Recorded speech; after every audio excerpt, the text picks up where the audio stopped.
ఈరోజు మన YSCP parliament ఆఫీస్లో కాటన్ దొర గారి ఒక జన్మదినం మనం జరుపుకుంటున్నాము. ఎందుకంటే ఈ గోదావరి ప్రాంతం ఈరోజు ఇంత సుభిక్షంగా ఇంత సంపన్నంగా ఉండడానికి కేవలం కారణం ఆయన కట్టిన ఆనకట్ట వల్లే. గోదావరి వాసులు ప్రతి ఒక్కరు కూడా ఆయన తలుచుకోకుండా ఉంటారు. ప్రతి గ్రామంలో కూడా ఆయన కాటన్ దొర గుర్ర సవారితోటి ఒక విగ్రహం ఉంటుంది. ఆయన పోలవరం నుంచి అంతర్వేది వరకు ఈ ఏరియా అంతా కూడా ఆయన గుర్రంని తిరిగి ఎక్కడ ఆనకట్ట కట్టాలి, ఎక్కడ కడితే మనకి కరెక్ట్గా ఉంటుంది అనేది సర్వే చేసి కట్టడం వల్ల ఈరోజు మనందరం కూడా చాలా హ్యాపీగా ఆయన కష్టపడిన ఫలితాలనే మనం ఫలాలు ఈరోజు మనందరం ఎంజాయ్ చేస్తాము.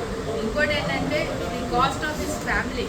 ఆయన ఇక్కడ ఉండిపోవడం వల్ల ఆయన భార్య అనారోగ్యం పాలయ్యి ఆయన కుమారుడు చనిపోయాడు, పాము కాటుతో చనిపోయారు. అవన్నీ కూడా సమాధి ఇక్కడే ఉంది. ఆయన కట్టిన ఇరిగేషన్ డిపార్ట్మెంట్ యొక్క బంగ్లా కూడా ఉంది.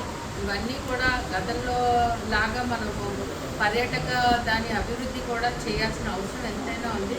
డాక్టర్ గూడూరు శ్రీనివాస్ గారు దాన్ని అన్నీ కూడా పర్యాటక కేంద్రం కింద ఈ గోదావరి ప్రాంతంలో ఆయన యొక్క సమాధి కానీ ఆయన ఉంటున్న ఇల్లు కూడా అన్ని పునరుద్ధరించి చక్కగా మంచి పర్యాటక కేంద్రంగా తీర్చిదిద్దారని ఈ పుట్టినరోజు సందర్భంగా సభాముఖంగా తెలియజేసుకుంటాను. Thank you.